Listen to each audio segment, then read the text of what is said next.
Aujourd'hui je vais faire une marche à Deps, Saardamme-Aveline, 10 km. Je vais tenter d'essayer de montrer un maximum, mais je ne vous garantis rien. Donc me voilà au départ de la marche de 10 km à Saardamme-Aveline. C'est un coin que j'aime bien parce qu'il est mélange campagne et forêt.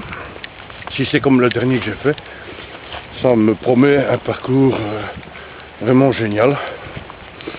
Bon, j'ai déjà mal commencé parce qu'à peine démarré de l'école, je me suis déjà trompé. Bon, ça commence bien. Encore un peu la tête dans le cul, je suis pas très réveillé non plus. Mais je vais vous montrer un petit peu, voilà, les prairies. Ça c'est un petit peu, comment dire, le genre de chemin qu'on va utiliser.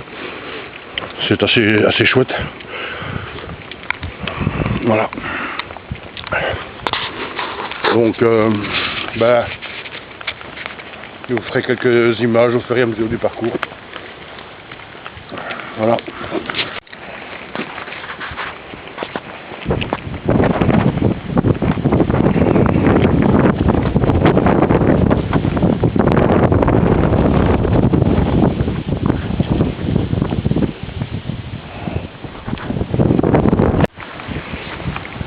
Alors, regardez. Pour le principe des marches à Deps, donc elles sont balisées. Et on vous met des parcours de différentes couleurs. Quand ce sont des étiquettes vertes comme ça, ce sont des parcours communs entre 5, 10 et 15, des fois 20 km surtout. Donc, quand ces parcours sont communs, les flèches sont en vert. Sinon, chaque parcours a des flèches de couleur. Donc il arrivera un moment donné où le parcours commun va se séparer, forcément, puisque d'autres itinéraires sont plus longs. Et à ce moment-là, il suffit de suivre sa couleur. Et si on fait très attention, on ne se perd pas. Mais ça m'est dû arriver d'avoir la tête un peu ailleurs et puis de passer à côté d'un balisage.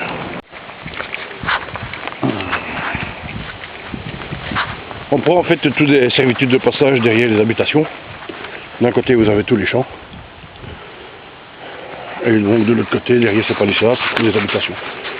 Donc ici, on est toujours à Saardamme-Aveline. Et apparemment, d'après l'orientation, je pense qu'on se dirige vers Villers-la-Ville.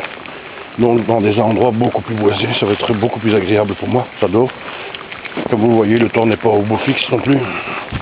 Gris, beaucoup de vent. Pluie menaçante, on verra bien.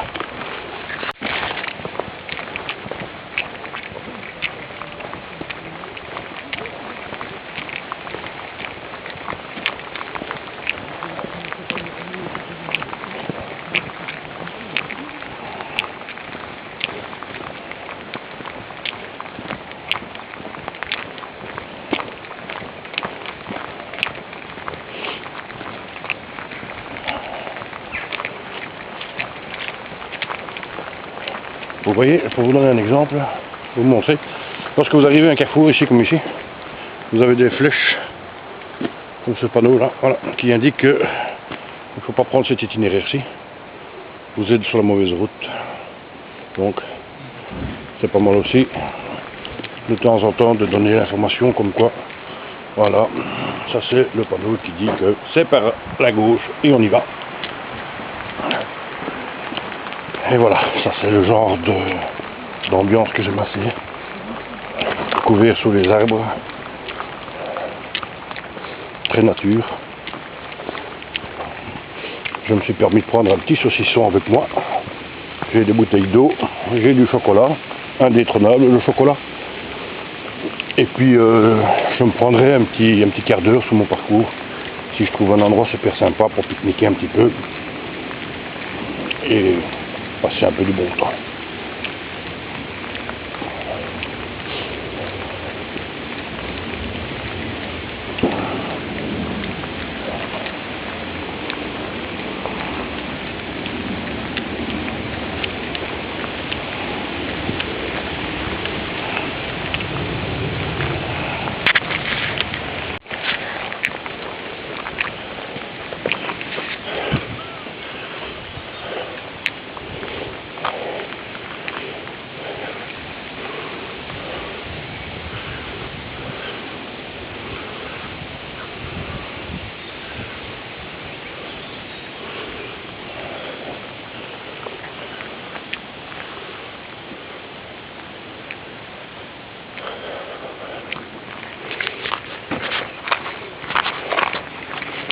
Les chemins sont quand même assez chaotiques.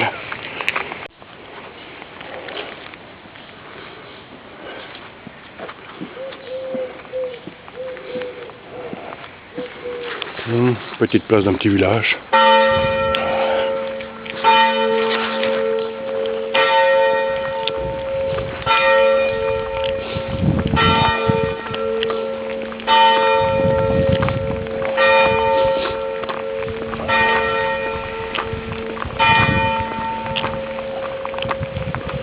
Voilà, comme ça vous savez qu'il est 9 h du matin.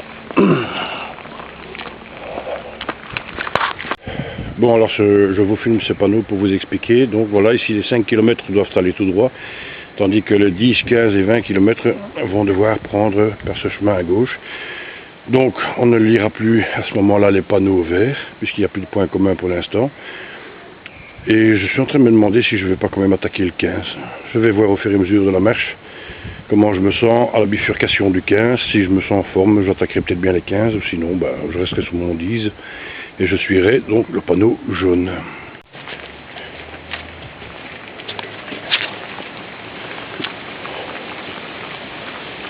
La dernière marche à Deps que j'avais faite, c'était que du macadam.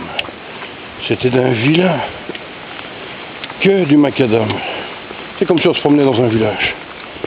Tandis que ce coin ici, c'est quelque chose de fantastique. Franchement, des sentiers vraiment dans des coins cachés, il faut les savoir, il faut les connaître. Et alors des paysages, mélange campagne, mélange forêt. On a des fois l'impression, tiens regardez ici, une mare. Là-dedans il doit sûrement y avoir des batraciens. On s'amuse même avec un petit épuisette. Cours d'eau. Enfin, honnêtement je n'irai pas boire de l'eau là-dedans. Et qu'est-ce que c'est que ça? Qu'est-ce que c'est que ce truc-là? Probablement une ancienne fontaine qui est tarie. Je sais pas. Enfin, voilà. Voilà ce qu'on voit dans ce genre d'itinéraire. Les marches à Deps, c'est une fédération qui fait des marches, c'est gratuit. Donc la marche n'est pas payante. L'affiliation à la fédération n'est pas payante. Il y a moyen de se payer une assurance, mais je trouve ça un peu ridicule pour 1 euro se payer une assurance à l'année, alors que vous êtes déjà assuré vous-même par l'RC familial. Sinon, à part ça, la différence qu'il y a par rapport à d'autres fédérations de marche qui sont payantes, c'est que les consommations d'après-marche, donc tout ce qui est boisson, petits pains, saucisses, hamburgers et autres, est beaucoup plus cher que dans les fédérations où vous payez une cotisation et tout ça, c'est au prix coûtant. Voilà. Ça grimpe, hein, je vous le dis. Ouh. Voilà.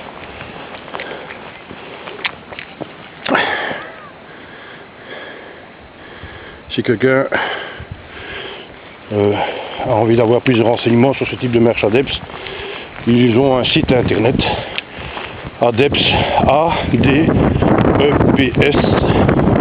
tout en majuscule, et vous avez la possibilité de voir toutes les marches qu'ils organisent par jour, enfin c'est tous les dimanches et jours fériés dans toute la Belgique. Voilà. Pour rester honnête aussi quand même, faut tout montrer dans une balade.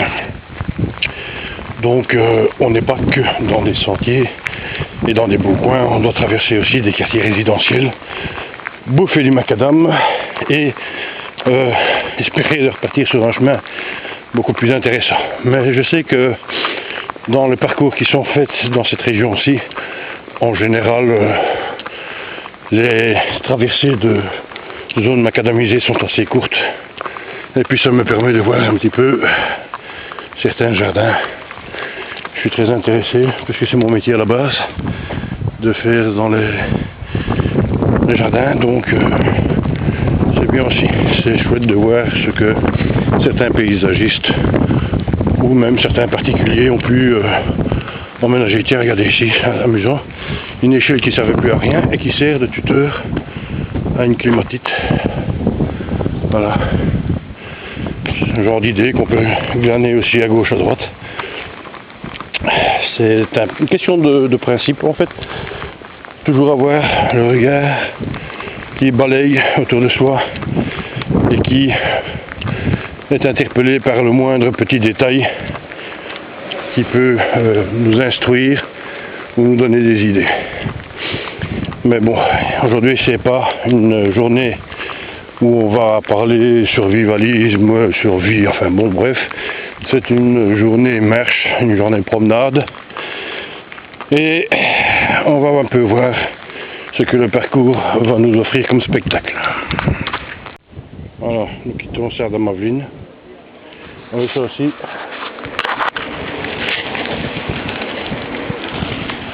La particularité de ces parcours ADEPS pour marcheurs, c'est qu'ils sont aussi accessibles au VTT, comme vous venez de le voir. Donc ils profitent aussi de ces parcours-là. C'est pas plus mal, mais c'est des fois dérangeant quand on est dans des sentiers assez exigus, de devoir se viander sur le côté, si je peux dire, afin de les laisser passer, parce que c'est vraiment des fonceurs. Donc voilà.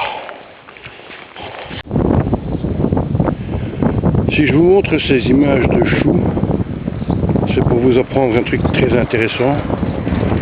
Les bébés ne naissent pas dans les choux. La preuve, c'est un champ de choux et il n'y a pas de bébé.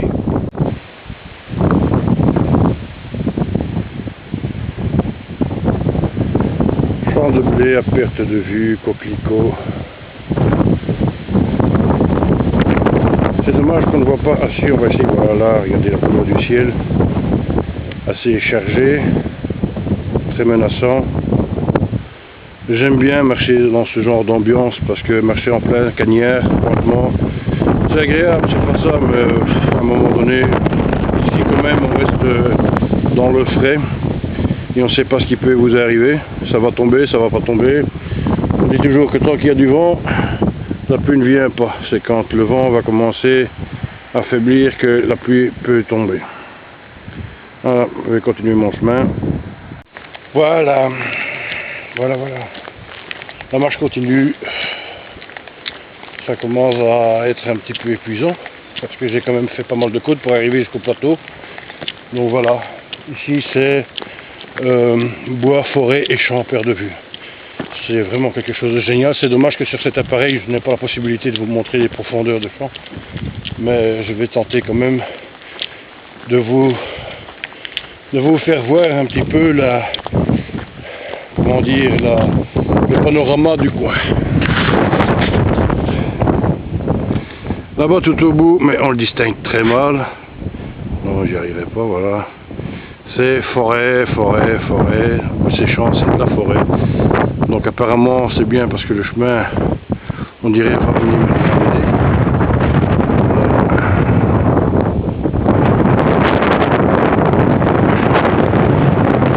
Avec un ciel pareil, regardez ça. Comme il est bien chargé et tout. Je pense un peu à comprendre avec cet appareil comment on fait pour avoir du relief dans les images. Comme quoi la pratique, c'est ce qui compte, même sur le visuel de mes vidéos, moi, j'apprends des choses. Et je suis toujours sur le bon chemin, ça c'est important aussi. Allez, on y va. Alors, je voudrais faire une petite parenthèse sur mon accent bruxellois. Eh oui, monsieur, mesdames, je suis de Bruxelles. Je suis un plate bruxellois. J'ai des amis avec qui je discute sur internet, mais enfin plutôt je discute via écrit, hein, avec qui je fais quand même depuis quelques années des conversations et qui n'ont jamais entendu mon accent de Bruxelles. Et le jour où ils ont regardé mes vidéos sur YouTube, ils ont trouvé ça comique, hein. C'est quand même tough d'entendre un vrai plate bruxellois discuter le français, hein. Donc à ces gens,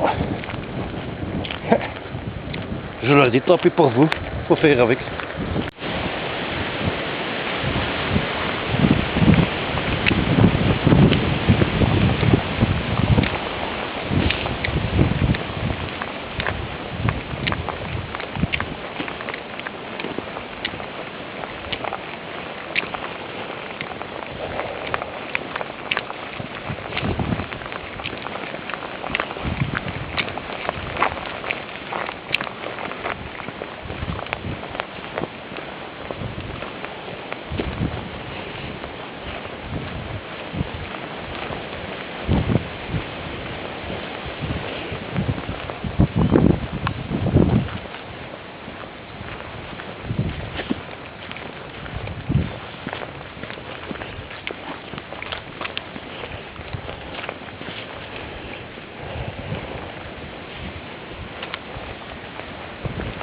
Je suis désolé si ça tremble, mais c'est pas évident de tenir une caméra et de marcher en même temps, surtout sur un terrain accidenté. Ici ça c'est casse-gueule parce que c'est boueux, ça glisse. Oui, l'accent bruxellois je peux pas vous le faire tout le temps non plus, ça serait pas sérieux. Donc on va essayer de quand même un petit peu parler correctement le français, sans pour autant prendre un accent français. Donc voilà. Ça devient franchement très agréable.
Gadou, gadou, gadou.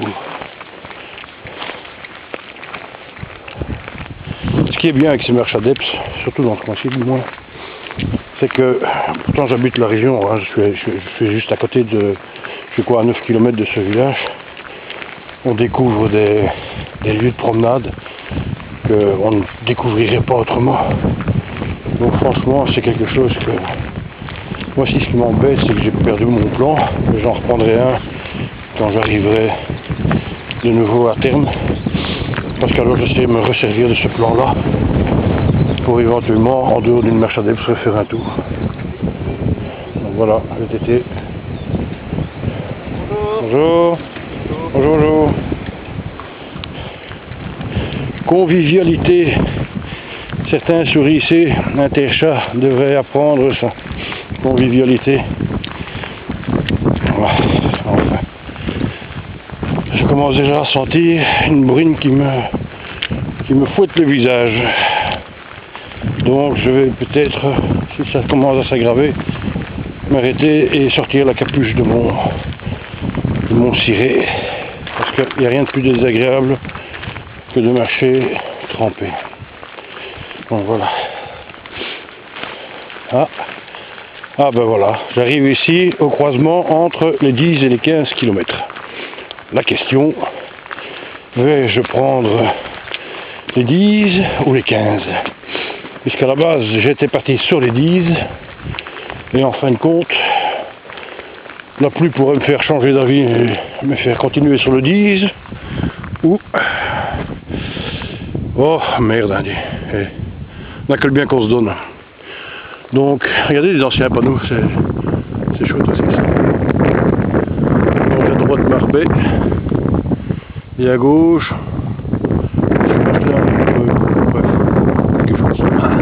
voilà, allez, je vais prendre les 15, comme ça je vais peut-être avoir la chance de vous faire profiter davantage des paysages, si tant est que ça ne vous embête pas trop.